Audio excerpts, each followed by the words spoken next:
Rétro Hebdo. Rétro Hebdo. Rétrospective hebdomadaire de l'actualité. Merci d'écouter la radio Indoniculture. Bienvenue dans cette rétrospective hebdomadaire de l'actualité présentée par Jota Miratouzi. Voici les grands titres.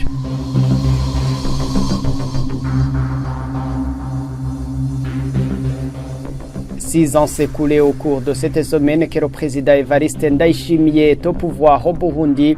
Il se félicite des réalisations, mais certains partis politiques de l'opposition et des organisations de la société civile évaluent négativement ces réalisations. Le Parlement burundais demande l'institution d'une journée de commémoration des génocides commis contre les Hutus burundais en 1972 et la mise en place des mécanismes de poursuite contre les personnes impliquées. Il s'est exprimé à l'occasion de la présentation par la CVR au cours de cette semaine d'un rapport définitif des enquêtes réalisées sur ces événements. Et un phénomène de déboisement, de tarissement ou de baisse du niveau de l'eau des rivières prend de l'ampleur dans la province Buhumuza à l'est du Burundi. Plus de précision, c'est dans cette rétrospective. Tout de suite, le développement. Rétro Hebdo. Le chef de l'État burundais totalisait 6 ans au pouvoir au Burundi au cours de cette semaine dans une prière organisée par sa famille à Muyinga, à l'est du Burundi. Le président Evariste Ndayishimiye s'est félicité des progrès réalisés dans le domaine du développement, de la baisse du taux d'inflation qui passait de 45% en 2025 à 10,5% en 2026. Il a appelé les Burundais à intensifier les travaux de développement pour atteindre le niveau satisfaisant. Mais l'organisation Parole et Action pour le réveil des consciences et l'évolution des mentalités PARSEM, elle trouve que le taux d'inflation a augmenté depuis 2020 puisqu'elle était autour de 7%. Le directeur national de la PARSEM, Faustin Ndikumana, évalue aussi négativement les réalisations du chef de l'État compte tenu des promesses qu'il avait tenues. Suivez-le. Le président de la République avait en 2020 accédé au pouvoir quand il disait que son gouvernement sera un gouvernement responsable et un gouvernement travaillé au service de la population avec comme résultat éradiquer la faim et la pauvreté. Au niveau des indicateurs, c'est là où le contraire apparaît. L'inflation est allée toujours crescendo de 2020 à 2026. De 12, il a triplé, même quadruplé dans certaines périodes de l'année, par exemple 2025. L'inflation a atteint un jour 40%, seulement 30 combien pour cent. Et ça, c'est une singularité dans la sous-région, parce qu'ailleurs, l'inflation est assez maîtrisée. Et d'autres sur quoi, c'est le logement aussi qui a atteint une allure impressionnante au niveau de l'inflation. Le taux de croissance de la population est presque 3%. Ça veut dire qu'elle était contre de la pauvreté étenuée. Et d'autres sur quoi, le secteur primaire, agriculture et élevage, n'a enregistré qu'un taux de croissance d'1,7%. Et cela se remarque au niveau de la rareté de tous les produits de première nécessité. Tel est le bilan de l'Assemblée nationale, le bilan de l'Église catholique, certains organes de la société civile. Donc le gouvernement devait tirer sa révérence et rectifier le tir, changer de stratégie. L'échec devait être une leçon au lieu d'être une sorte de mélancolie ou une sorte de tristesse. Non, les faits sont là. Il faut plutôt attaquer le tort par les cornes et surtout que le président de la République prétend même faire un deuxième mandat. Et il faut tirer les leçons du passé et prendre des stratégies pour construire un avenir beaucoup plus meilleur. Les faits sont là, ils sont têtus. Même constat que le parti CNL en matière de réalisation des engagements pris par le chef de l'État envers la population. Terence Manirambona, porte-parole de ce parti politique, ajoute ici le non-respect des droits de l'homme et le recul du droit à la gestion inclusive des affaires de l'État. Entre-temps, le chef de l'État burundais a ouvert solennellement au cours de cette semaine le projet d'accès à l'eau potable et à l'assainissement dans la localité de Nyabugete, dans la capitale économique Bujumbura. Le projet consiste au captage de l'eau dans le lac Tanganyika. Ainsi, le chef de l'État a appelé les résidents de la province Bujumbura à protéger le lac contre la pollution. Le reportage est signé Olivier Cuizer.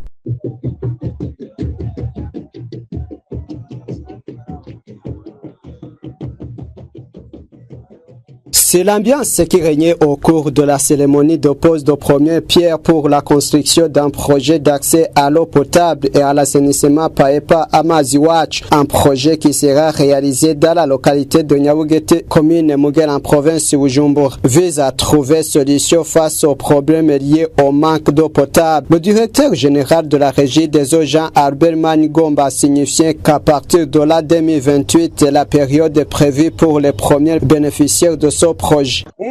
Les premiers bénéficiaires auront l'accès à l'eau potable en 2028. Nous fournissons beaucoup d'efforts pour que ce projet soit réalisé. La population de cette localité se dit ravie de cette initiative. Elle explique qu'elle rencontrait des difficultés au cours de la recherche d'eau potable. Elle a par la suite demandé de mettre en exécution ce projet sans dépasser le délai limite.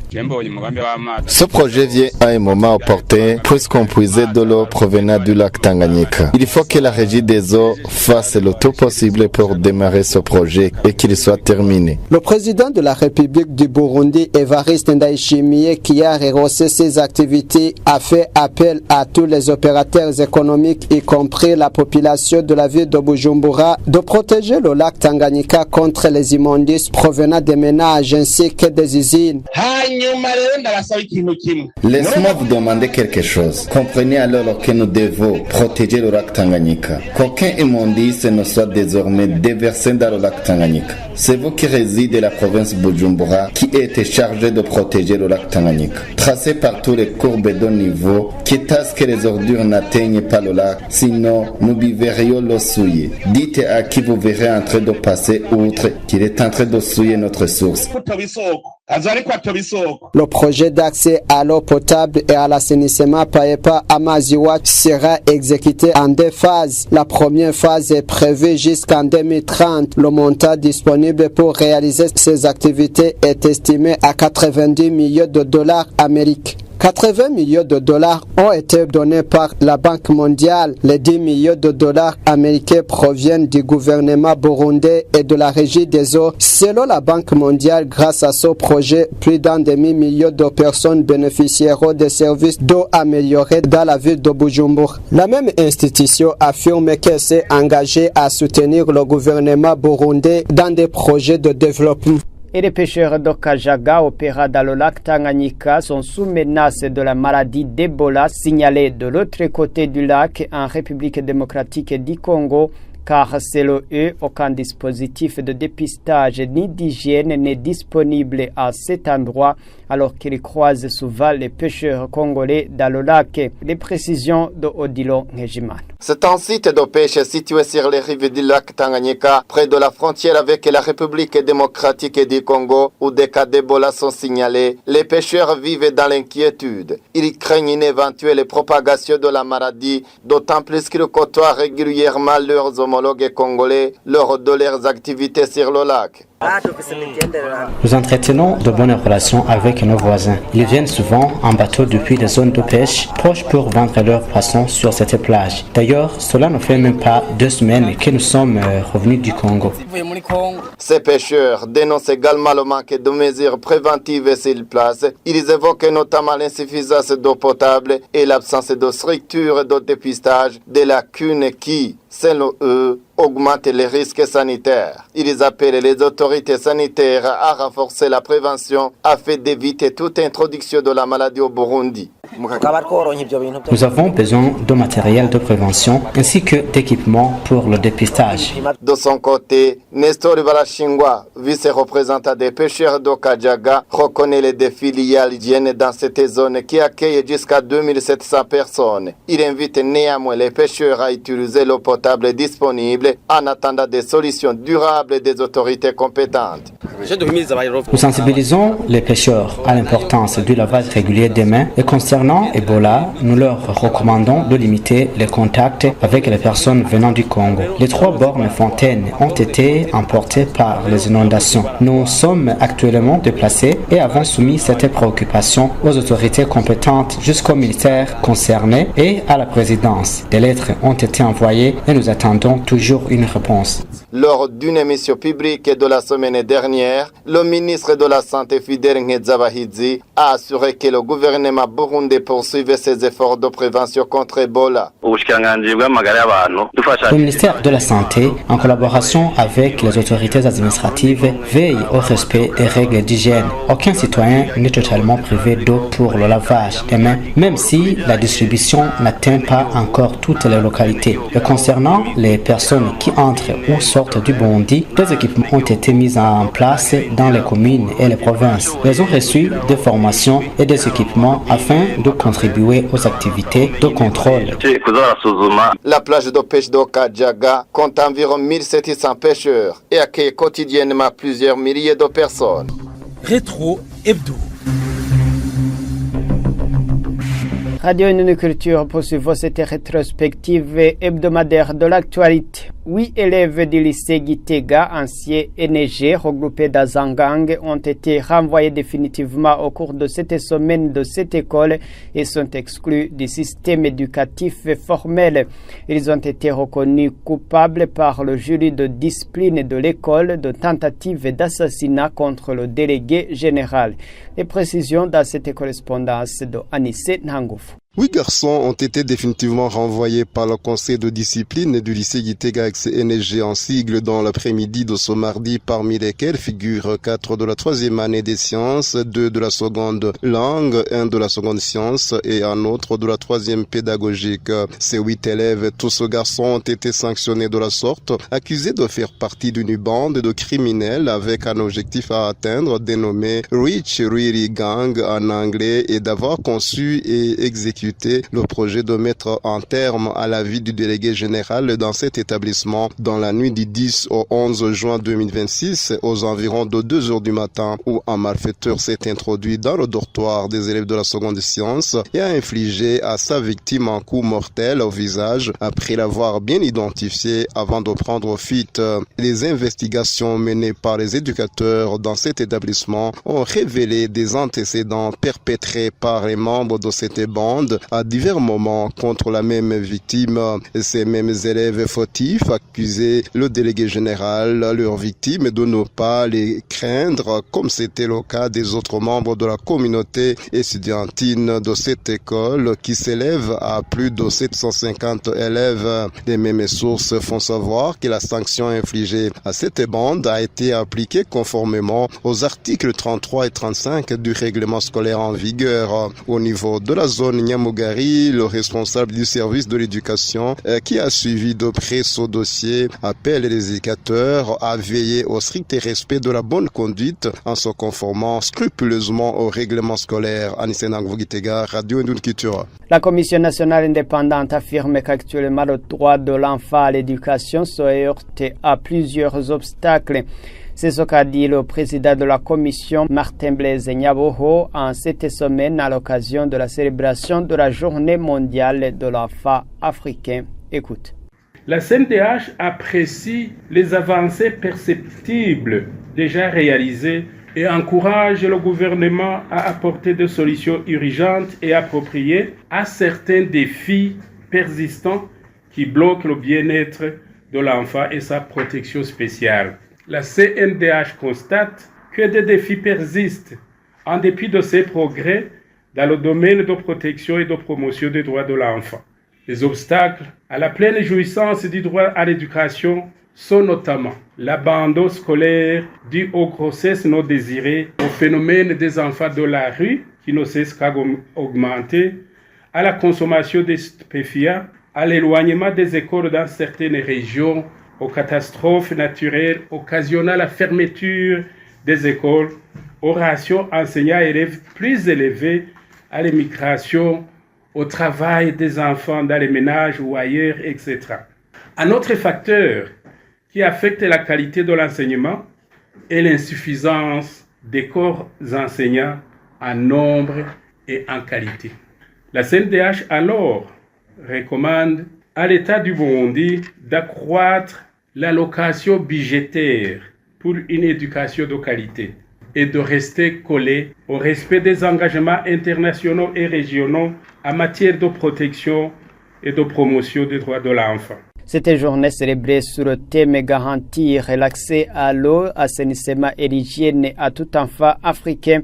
La Fédération nationale engagée dans le domaine de l'enfance, FENADEB en sigle, fait remarquer que de nombreux enfants burundais n'ont toujours pas accès à l'eau potable et à l'hygiène. Écoutez son porte-parole, Ferdinand Simbaruhije. Au Burundi, la réalité quotidienne de nombreux enfants demeure préoccupante. Les violations des droits de l'enfant persistent sous diverses formes, notamment l'insuffisance d'accès à l'eau potable, à des infrastructures d'assainissement adéquates et à l'hygiène. En plus, il s'observe d'autres cas de violation des droits de l'enfant dont l'ampleur est inquiétante, tels que des mariages précoces, l'exploitation économique des enfants, les abandons scolaires, les grossesses non désirées ainsi que les difficultés d'accès aux services sociaux de base. À travers le thème retenu cette année, nous appelons les autorités publiques, les partenaires de développement, les collectivités locales, les communautés et les familles à renforcer les efforts à faire d'eau, améliorer les infrastructures d'assainissement dans les écoles, les centres de santé et les communautés, garantir un accès universel et équitable à l'eau potable pour tous les enfants, promouvoir les bonnes pratiques d'hygiène auprès des enfants, surtout les jeunes filles et des ménages, renforcer les mécanismes de protection et de suivi afin que les droits consacrés par les textes de loi soient effectivement respectés et appliqués. Enfin, allouer des ressources suffisantes à la mise en œuvre des politiques et des programmes relatifs aux droits de l'enfant. Le Parlement burundais a demandé au cours de cette semaine, lors de la présentation par la Commission Vérité et Réconciliation d'un rapport définitif et des enquêtes sur les événements de 1972, l'institution d'une journée de commémoration des victimes de 1972 et la mise en place de mécanismes permettant la poursuite en justice des personnes impliquées dans ce que la Commission a qualifié de génocide commis contre les Tini-Hutus. Les précisions de Égide. Considérant que le mode d'exécution est extrêmement... Il s'agit de la déclaration sanctionnant la présentation de ce rapport définitif, la déclaration lue par le président de l'Assemblée nationale, Daniel Gerard Zendabirabe. Dans cette déclaration, le Parlement a demandé la mise en place d'un mécanisme pour que les présumés auteurs de ce génocide soient poursuivis par la justice, ainsi que l'instauration d'une journée nationale de commémoration des victimes du génocide. Ayant analysé le contenu du rapport, le Parlement réuni en congrès adopte solennellement ce rapport. Demande à l'État du Burundi de mettre en place un mécanisme de poursuite judiciaire contre les présumés responsables du crime de génocide commis. Invite l'État du Burundi à fixer une journée nationale de commémoration du génocide commis contre les Hutus du Burundi en 1972-1973. Le président de la Sévère, Pierre Claver Ndaïcharié, a déclaré que ce rapport est le dernier concernant les massacres commis en 1972 et qu'il reste maintenant à poursuivre le travail sur les massacres survenus dans les années qui ont suivi. Ce rapport est le deuxième après celui que la Sévère avait présenté en décembre 2021, où il avait été reconnu par le Parlement que le massacre survenu au Burundi en 1972 constituait un génocide contre les Burundais de l'ethnie Hutu. La Sévère indique que plus de 300 000 Burundais y ont perdu la vie. Les habitants de la commune Ruyigi en province Buhumuza alertent sur l'ampleur de déboisement depuis l'installation des réfugiés congolais dans cette commune. Ils s'exprimaient au cours de cette semaine à l'occasion de la célébration de la journée internationale de la lutte contre la désertification. Ils craignent ainsi la désertification de la région, même si les autorités environnementales sur place tranquillisent. La correspondance de Pantaleo Nakarutimana. Selon les habitants de la commune Rigi, précisément dans les zones Kayongozi, Bweru, Gagiriza et Rusengo, proche du camp des réfugiés à Oussouma, le déboisement est un grand défi, surtout à ces alentours du camp des réfugiés congolais. Des forts de charbon partout, ces mêmes sources révèlent que même les prix du charbon se sont vus à la hausse. Un sac s'achète pour le moment 50 000 francs bourg, il y a une année 30 000 francs bourg, alors que des petits centres sont en train d'être érigés, surtout au chef de ces zones. Charles Wanyangirusa, chef d'antenne à l'Office burundais pour la protection de l'environnement dans les zones Bweru, Busoro, Kayongozi et Kirambi, révèle que des initiatives pour la protection de l'environnement sont réelles. 65 000 plants ont été plantés en 2025 vers 2026 et l'on prévoit d'autres quantités pour cette année. Wanyangirusa apprécie également le fait que l'on a éradiqué le processus de brûler du charbon au parc national de la Ruvubu, proche de ces localités. Pour réussir la protection de l'environnement, Charles Manyangiroussa propose à tout ménage de reboiser son propre lopin de terre de façon que l'on ne dépende de qui que ce soit. Il en a profité à exhorter tout ménage de préparer des avocatiers en ce jour de lutter contre la désertification et la sécheresse afin d'accélérer les exportations. Depuis la commune Ruyigi, province Buhumuza, Pantalon Kartimana, Radio Indonde Culture. Non loin de là, en commune Kirundo, la population alerte sur le phénomène de tarissement, sinon de la baisse du niveau des rivières et des lacs dans cette région frappée souvent par la sécheresse. Conséquence, le tourisme et la production halieutique et agricole baissent. Le ministère réel hydraulique dans ses attributions affirme que le phénomène prend plus de l'ampleur. Ce dernier comptait jusqu'à 10% des rivières taries en 2014. Odilo Ngejimana, les détails. Dans la région traditionnelle de Bugesera, située dans l'ancienne province de Kirundo, plusieurs sources d'eau connaissent un important tarissement. Les habitants attribuent principalement cette situation à la sécheresse prolongée ainsi qu'aux activités humaines. Le tarissement des lacs est principalement dû à la sécheresse prolongée et à l'occupation des abords de ces étendues d'eau. Les conséquences se font déjà sentir dans cette partie du pays. Les populations locales évoquent notamment une baisse de la production agricole et halieutique, ainsi qu'un recul des activités touristiques liées au plan d'eau de la région. Parmi les conséquences figurent la pénurie d'eau, la baisse de la production halieutique, la diminution du tourisme et le manque d'eau pour l'irrigation. Pour freiner le phénomène, le chef de zone Kirundo Jamari Karambizi appelle la population à intensifier le reboisement et à éviter la culture de plantes fortement consommatrices d'eau à proximité des sources. De son côté, le chef de zone Bugabiraïri Défense Misago indique que plusieurs mesures ont été prises afin de limiter la poursuite de tarissement des sources d'eau dans cette localité. Pour y faire face, une bande de 50 mètres autour des sources d'eau est désormais protégée et reboisée afin de limiter l'air asséché. Le ministère en charge de l'environnement confirme également cette problématique. C'est le Christiani Mubona, directeur général chargé de l'environnement et des ressources en eau. Près de 10% des sources d'eau du Burundi étaient déjà taries en 2014. Il invite les citoyens à renforcer leur protection. Nous interpellons tout le monde pour se mettre immédiatement à la lutte anti-érosive, au traçage des fossés anti-érosifs. Surtout qu'avec une étude menée en 2014, nous avons constaté que le taux d'assèchement des sources d'eau est très accéléré, où 10% des sources d'eau étaient constatées asséchées au Burundi. Le nord du pays, notamment l'ancienne province de Kirundo, figure parmi les régions les plus touchées par les épisodes de sécheresse. Entre 2008 et 2010, plusieurs collines se sont asséchées, entraînant la diminution du débit de certaines rivières et le tarissement d'autres. Le lac Chohoha avait alors vu ses eaux reculer de plus de 200 mètres. Ainsi s'achève cette rétrospective hebdomadaire de l'actualité présentée par Jota Miratouzi. Merci de l'avoir suivi. Rétro Hebdo. Rétro Hebdo. Rétrospective hebdomadaire de l'actualité.